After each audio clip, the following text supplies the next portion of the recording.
Ya. Kenapa harus bikin buku kita? Kenapa harus bikin media seperti ini? Karena harus bikin media buku kan enak gampil kan? Antologi, saya nulis, puisi 10, yang Budi nulis 10, ya terbitin bareng-bareng. Pakai indie, nilainya kayak gimana? Tahu.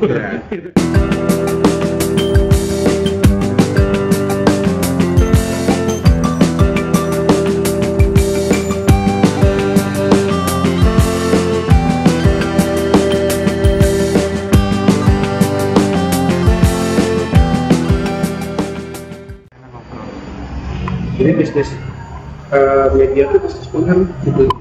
Harus bisa dari bisnis pengaruh, tapi diawali dengan kepercayaan. Akhirnya pada mengaruhkan ke bawah belum tentu percaya. Gitu. Kurang nyebut lah, mana yang kita bahas lagi gitu, dia akan percaya.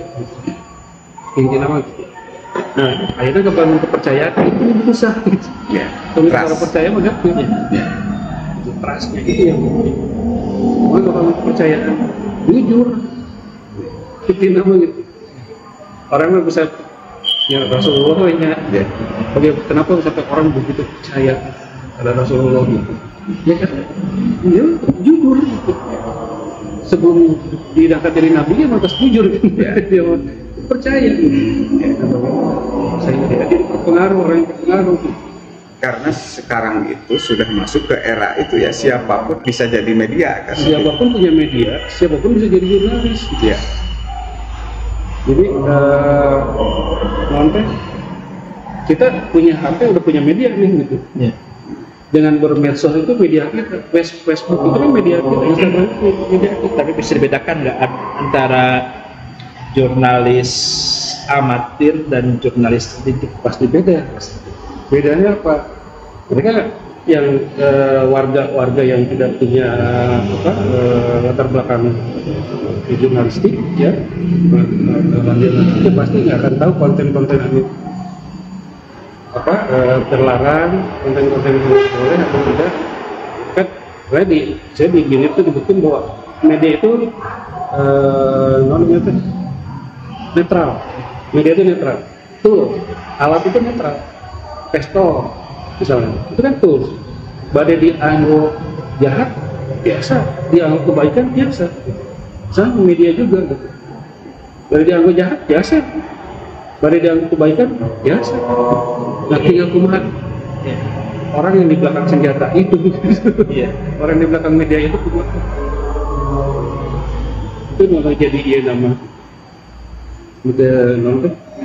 Dan ketika orang yang berbuat jahat, punya pikiran jahat, ya bikin hoax segala macam, yang akan ada tuh percaya. Kang Tendi ini jurnalis senior, zaman cetak, tahun... Ya, tapi cetak juga cetak terus modern. Modern ya, 90-an sudah mulai ya, 90-an itu kan media digital belum ya kan? Belum ada. Nah sekarang itu sudah berubah kan? Berubah. Jadi saksi. Iya, makanya di wartawan nggak gampang. Iya. Ini juga kan tes berapa kali tuh ya. Saya juga sama harus tes berapa kali itu ikut pelatihan segala macam. Nggak sembarangan. Jadi sekarang kan orang udah punya ini langsung aja. Kayaknya jadi wartawan, ayo tabrakan, jepret gitu aja. Iya. Langsung ngambil, di jalur atuh ayo tabrakan gitu. Dapat konten kayak gitu. Iya. Padahal kan ada saya juga pernah ini orang dokter temen dokter temen terus saya tuh berobat gitu. Dok terus kan ini lagi rame ya isu ini misalnya ada isu yang rame iya asik bang wartawannya dapat isu baru gini mah gitu jadi rame. Dok isu yang positif sih oke lah buat kita menjadi bahagia juga, tapi yang isu negatif tetapnya juga dokter gitu. Dokter senang gak yang magararing ya kalau orang sakit secara bisnis dokter mungkin iya kalau baru kering berarti bisnis pernah jalan gitu kan tapi kan nggak gitu, secara kemanusiaan kan nggak karunya orang-orang gitu. Ya sama kita juga gitu, wartawan juga gitu. Ketika ada isu-isu negatif hanya ngomongin kejadian-kejadian negatif itu kan, misalnya bencana lah gitu ya. Bencana kan negatif gitu. Nah orang apa? Itu kita juga sedih. Palestina misalnya sekarang sama gitu. Walaupun bukan orang Islam gitu saya di Palestina tetap sedih kan ningali anak-anak dibantai segala macam gitu. Sama coba gitu. Jadi ya itu sisi kemanusiaan kita tetap aja nggak bisa tapi kita manusia jadi ya apa namanya tidak nah itu yang bedanya di sekarang konten kreator sekarang secara luas ya. Jadi pikir ini pengerti jadi masyarakat apapun jadi konten itu ya, termasuk bencana dan ya kesedihan ya tapi kesedihannya deh diangkat seperti apa sih ya. Kan kalau kita wartawan yang inilah ya itu mengangkat kesedihan itu untuk menyadarkan masyarakat ada orang yang perlu dibantu, ada orang yang perlu perbaiki nasibnya dan sebagainya kan gitu jadi bukan ini kesedihan justru hal-hal anunya itu kenapa di jurnalistik juga kan ada literary jurnalisme kita buat literary jurnalisme jadi ceritanya jadi menarik jadi orang jadi semakin tertarik kemudian kena gitu. Literary jurnalisme sastra ya jurnalisme sastrawi kalau disebutkan korban 2.000 orang ya itu kan angka ya kan hanya angka aja tapi bagaimana mengemas itu dengan literary jurnalisme mengemas itu si angka hanya angka bahwa ini manusia 2.000 itu manusia bukan angka bukan hanya angka dia angkat itu bahaya. Nah, apakah konten-konten kreator itu sekarang itu seperti itu kan? Akhirnya sebagian besar itu akhirnya sisi kemanusiaan diabaikan kan? Nah, itu. Ya. Pokoknya apa dapat informasi cepat viral yang penting. Gitu. Iya. Jadi yang membedakan antara netizen atau katakanlah kreator konten yang tidak berlatar belakang jurnalis salah satunya itu ya masalahnya di kaidah ya etika ya etika mungkin aja mereka kaidahnya bisa aja tahu ya tapi soal etikanya enggak kaidah jurnalismenya dijalani kan lengkap informasinya lengkap tapi masalah etika enggak gitu. Lupa gitu padahal kalau kan dulu kan terkenal pesan kode etik jurnalistik gitu ya. Nah, itu kumaha sih gitu. Nah, sekarang mah enggak. Dan media juga mendukung gitu.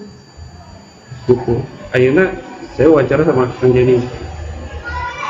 Bahwa saya tulis ternyata menyinggung yang Rudi. Saya nggak suka tuh dengan komentar gini. Mana apa nyari osnya kan kayak gitu sekarang ya. Naik lagi gitu. Kalau dulu mah nggak bisa gitu. Karena media cetak kan punya waktu ya. Sebelum naik ke publish sudah dipublish, saya harus konfirmasi dulu betul nggak kan tadi gitu. Itu etikanya. Cover both side itu gitu kan. Gitu. Etikanya seperti itu nggak bisa ya sepihak aja dulu tampilkan. Baru setelah itu ada protes nggak? Kalau nggak ada protes berarti aman gitu kan? Gitu. Benar. Kalau protes, siapa tuh bakal penyiar sendiri. Nah termasuk yang tadi itu proses ya jurnalisme kewargaan. Nah, tampaknya dari sini bisa masuk ya melalui jurnalisme kewargaan artinya ada semacam paling tidak ada ya literasi medianya bisa diperkuat iya. Di sini. Nah itu Bilit itu berusaha hadir itu. Kami bilik literasi.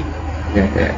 Mainnya di literasi media. Jadi media apapun kita coba masyarakat untuk mengetahui nah sih maksudnya buku teh kenapa harus bikin buku kita kenapa harus bikin media seperti ini terus harus bikin media buku kan enak gampil kan antologi saya nulis puisi 10 yang Budi nulis 10 ya terbitkan bareng-bareng pakai indie, nilainya kayak gimana tahu.